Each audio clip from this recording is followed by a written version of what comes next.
Hey Dale, question for you. All right. What's the worst Thanksgiving team ever? Worst Thanksgiving team. You mean like Survivor Series? Uh-huh. Oh, Or as we call it instead of Thanksgiving team here in the UK, we call it Turkey Day. I loved the Head Shrinkers and Bam Bam Bigelow and Bastion Booger. I think they have their history etched in stone as far as um just immortalness, you know. Yeah. Well, Like I've they got a should little have one. like they should have a disclaimer in the beginning of every wrestling show where it says don't try this at home and it shows Bastion Booger eating the carcass of the turkey. Well, I'm going to give you a team here, right? I've got a little bit different for you. So I know we're going to go on to the worst teams, but this is the best team based on Soul Survivor times. Okay. Okay. So the first, Dolph Ziggler, twice. Okay. That okay, but that run about 9 years ago was awesome. Yeah. Yeah. Roman Reigns, twice. Soul Survivor. Okay, of Okay. The course. Rock, twice. Huh. Randy Orton, three times. And the Ultimate Warrior, three times. So there's your best Soul Survivor team of five of all time. Just to start on a nice positive note. Oh, so that means that we're going downhill or uphill from here. It's all down here from here, buddy. Uh, I proposed this idea to you to say we got to pick out like the weirdest team Yeah. and not the worst team, but just the weirdest team and what made up of it or what it made up of, right? Hmm. And I focused and I put on this is a Stampede, all that stuff, right? Hmm. And then I said, Holy Lord, what is this? What do you think it was in 1996? It was Mark Mara with Sable. It was Barry Windham with his ninth reincarnation that year. We AKA the have Stalker. then the Stalker with the mustache that he was ready to do porn in. And he had that nice straight flat hair too. He didn't have any merch, so he came out with the generic WWF shirt, like when they do those honor the troop things, and you're just a jobber and you're just showing up for autograph signings. Then you have Jake the Snake returning, a 41-year-old man that was a rehab project that was definitely, I should even say that, going through rehab at that point. And then you have a young, fresh face blue chipper known as The Rock. Yeah. Yeah. And my first thoughts on this straight away was like, if you go back to some of the Survivor series, is they were quite good. With the way that they put the teams together. So like the fair with Zeus and stuff. No, sorry, not Zeus. Was it Zeus? No, it wasn't, was Yeah, it? Yeah, it was Zeus. I think we need a reason to put Zeus on here.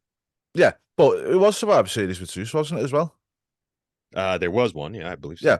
so. And if you look at who they put him with Macho Man and whatnot, like they surround him quite well with people. Um, and that's the only thing I can think of here is the reasoning behind it is you've got Mark Mero, who was still kind of, not early on in his career, he had a bit of going for him and he was quite good. Then you've got Jake the Snake and Barry Windham, who, no matter what you say about Barry Windham, he was a good wrestler. And maybe that was the whole thing, is to surround The Rock with some, and Miro with some, like, really experienced heads. What boggles my mind is that locker room back there, because not only did this match go on, but later on we had Paul Bear in a Shark Tank above the cage, above the ring, and Undertaker beats Mick Foley.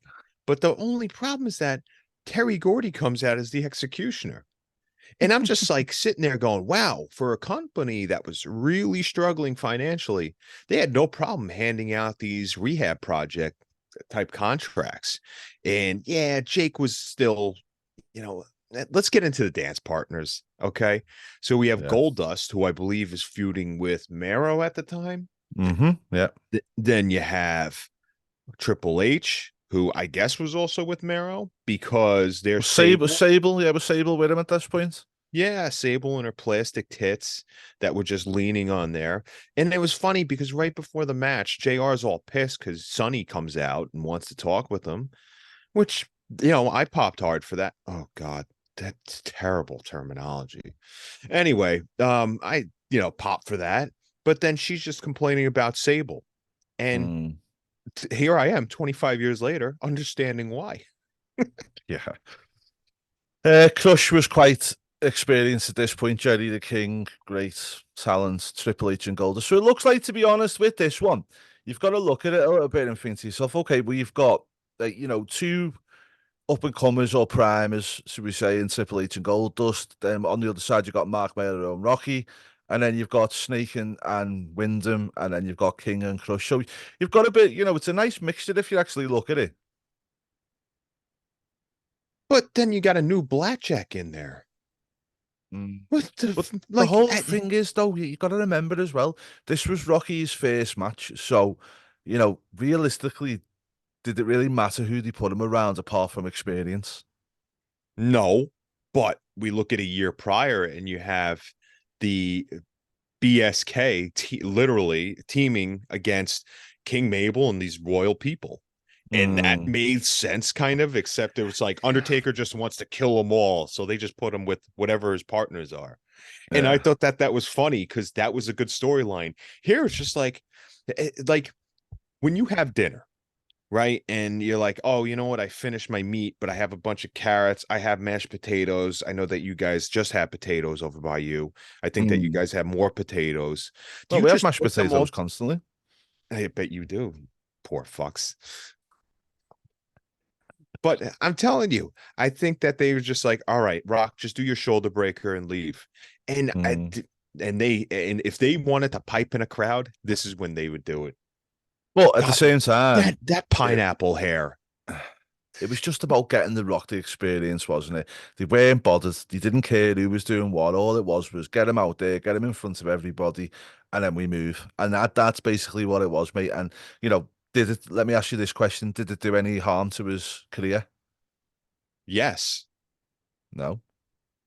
eh, Look, Barry Windham looked like he was remember those commercials that they used to do on Raw where it's like go watch the old guys on the other channel and there was the Nacho Man and there's the Bulkster or whatever it was talking with fake Ted Turner. Barry Yeah. Windham could have been there. I don't know. It just looks like he'd given up on life. Hmm. But you just asked me then, very quickly before we finish off, who would you have put the Rock with then that you think would have got him in a better situation? Headbangers.